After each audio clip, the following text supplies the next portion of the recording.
নমস্কার বন্ধুরা, আজ আমার রেসিপি গোলবাড়ি স্টাইলে চিকেন কষা। বিশ্বাস করুন, এই রেসিপিটি পাতে থাকলে সবাই চেটে পুটে খাবে। প্রথমেই চিকেন ম্যারিনেট করার জন্য একটি পাত্রে চিকেন নেব।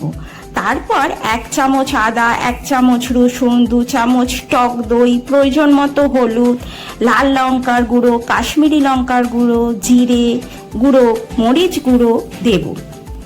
দুটো বড় সাইজের পেঁয়াজ বাটা দিয়ে মাখিয়ে নেব এবং 2 ঘন্টা রেস্টে রেখে দেব। ফিরে এলাম 2 ঘন্টা পর। ওভেনে কড়া বসিয়ে তেল গরম করে পেঁয়াজ ভেজে নেব।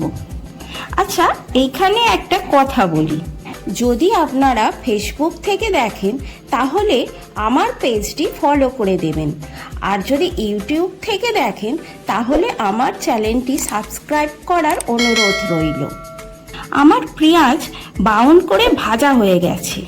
এবার একটি পাত্রে তুলে নেব। ওই তেলেই তেজপাতা, জাফরান, বড় এলাচ, ছোট এলাচ, লবঙ্গ, দারুচিনি ফোড়ন দেব। সুন্দর গন্ধ উঠলে মাংস কড়াতে দিয়ে কুক করব।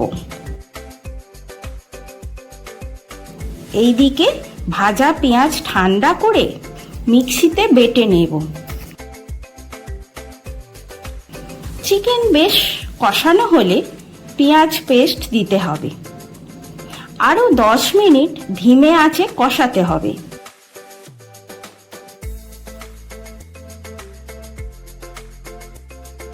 এরপর প্রয়োজন মতো নুন দেব। চিকেন কষাতে কষাতে অন্যদিকে চায়ের লিকার করে নেব। 1.5 কাপ জলে 1 চামচ চা দেব। জল ফুটে যখন 1.5 কাপ থেকে 1 কাপ হবে তখন নামিয়ে নেব। ওই চিকেন কষাতে চায়ের লিকার ছাঁকনির সাহায্যে ছেঁকে অ্যাড করব। এবার 5 মিনিট ফুটিয়ে নামিয়ে নেব। তারপর গরম গরম রুটির সাথে পরিবেশন করব। এই রেসিপিটি আপনাদের কেমন লাগলো জানাবেন। একবার হলেও বাড়িতে ট্রাই করবেন। সবাই ভালো থাকবেন, সুস্থ থাকবেন। ভিডিওটি যদি ভালো লেগে থাকে তাহলে একটি লাইক ও কমেন্ট করবেন।